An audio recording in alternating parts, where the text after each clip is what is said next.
Well, good Sunday afternoon to you. So I'm back out here in the garage, going to be working on the car some more. Yes, I have a black eye.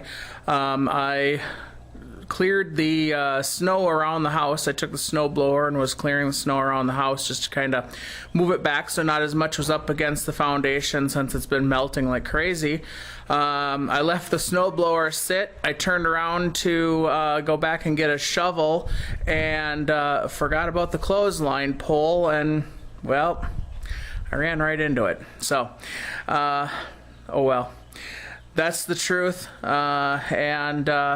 You know, anybody else can think what they want. But anyways, so now what I'm up to. So still having some problems with the car. So if you remember from last time, this is a 2005 Chevy Impala. So it was having problems with the fuel gauge.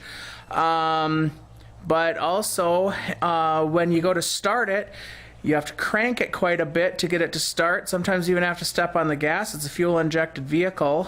Shouldn't have to do that. So, you know, before it always just cranked right up, fired right up, no problem, and it went. I have, about a year ago, changed the spark plugs, but it continued to get worse. So I'm hoping to maybe not have to replace the fuel pump. I don't know if that's the issue, but I've got a friend who is a mechanic, and I've been doing some investigating. So let's go under the hood. So this is the 3400 engine, and sitting right here is a high pressure fuel regulator. So what my friend instructed me to do was to pull this little breather off the top and basically look at it, and if there's any fuel here on the top side, that means that this regulator is bad. And every time I've pulled it off, there's been signs of fuel there. Not a lot, but there's been signs of fuel there. So I got a new one.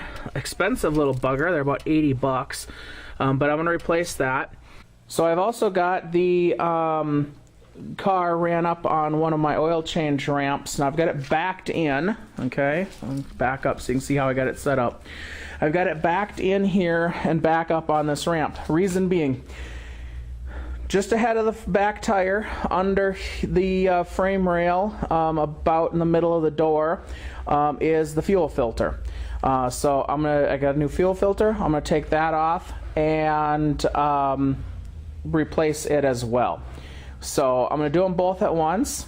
So in order to depressurize the fuel system, what I had done was, after I backed it up onto the ramp, I left it running. Then I came under the hood and I opened up this panel of the fuse block. Now, right up here at the top, it says fuel pump. It is a relay. Looks like this. Okay, this is the relay. It is normally located right there. With the engine running, I grabbed a pair of pliers and I pulled this relay out. That depressurized the fuel system and in turn killed the engine. That should take the majority of the fuel out of the system so that I don't have to have as much leakage. And now I'm going to put that back in and get to work. Alright, I've been out here working at this for a while.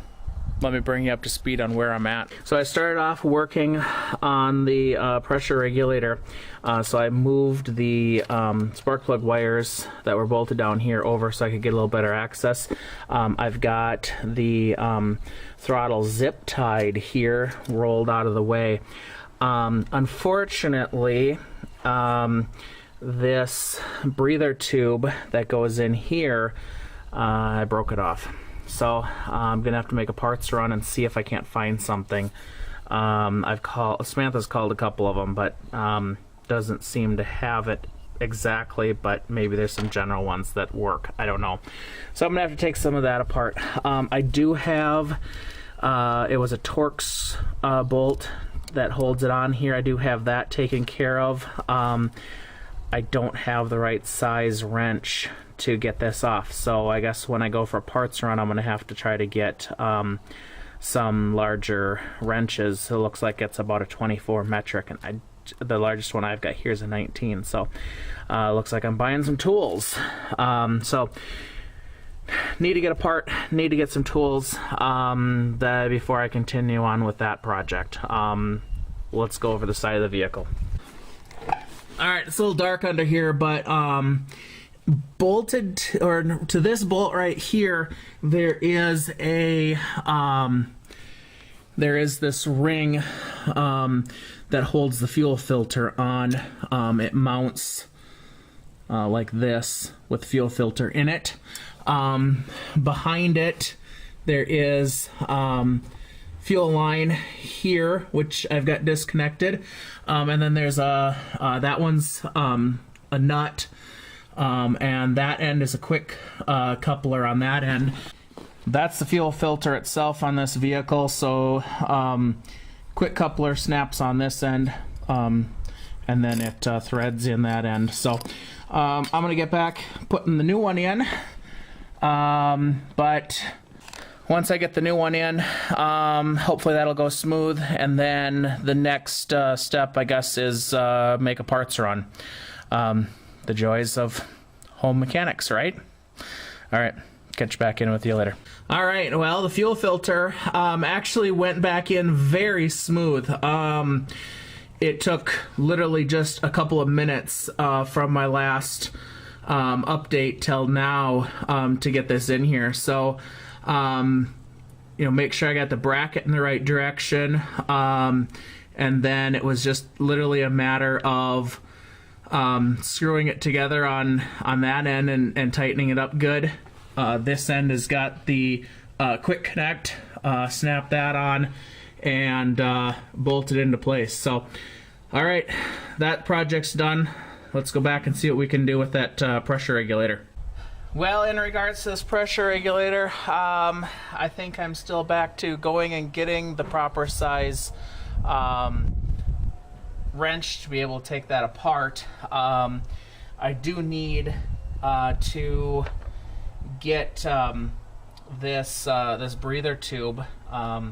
So basically it goes from here, and then it goes up like so into here, and then it goes underneath the throttle. There's a T in there, and then it continues on. It goes on the back side. So I think what I got to do is take that apart and go see what I can do. All right, well, after a run to the parts store, I did now finally get the new pressure regulator in. I ended up having to buy a wrench for the bottom side, and a needle nose vice grips to be able to grab onto the old one to get it off of there. Took some little bit finagling, but I did make it. So the new ones I installed. The only thing I got to do is put the breather tube on the top. And then the other thing I got to do now is the breather tube that I broke, which goes from here, goes up underneath. There's a hole in here where it tees in, and then it comes back around and connects back in over here. Unfortunately, no one locally has that. I do have a short chunk of tube to slip over the top of where I broke it for temporary, but looks like I will probably be ordering a new one and coming back and putting it in later on. So I'm going to button this up as much as I can and try to start it. So stay tuned. All right, well, I've got her back together here. So the PCV valve breather tube that I broke. So I've got a new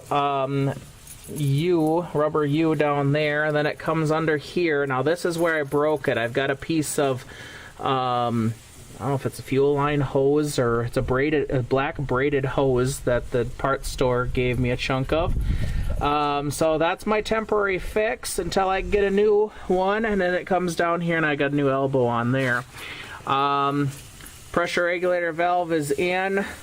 Breather tube on top, fuel line on the bottom. I've got the spark plug wires all back connected. I think I've got everything connected. So I'm gonna try to start her up, see what happens. So Rob, how did your fix do? first time when I started it, I had to crank it over a bit, but of course, taking into account the fuel filter had no fuel in it, and the fuel lines were virtually empty also.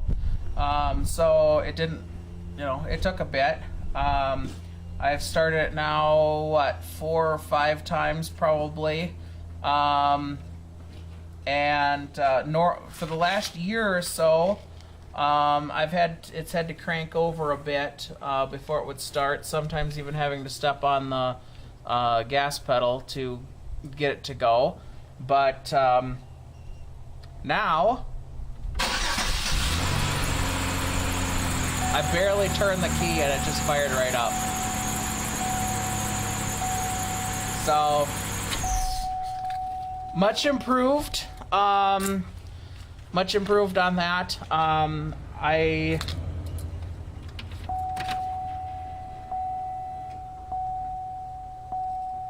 still don't think I have a working fuel gauge. So that would most likely come from the fuel pump, I'm thinking.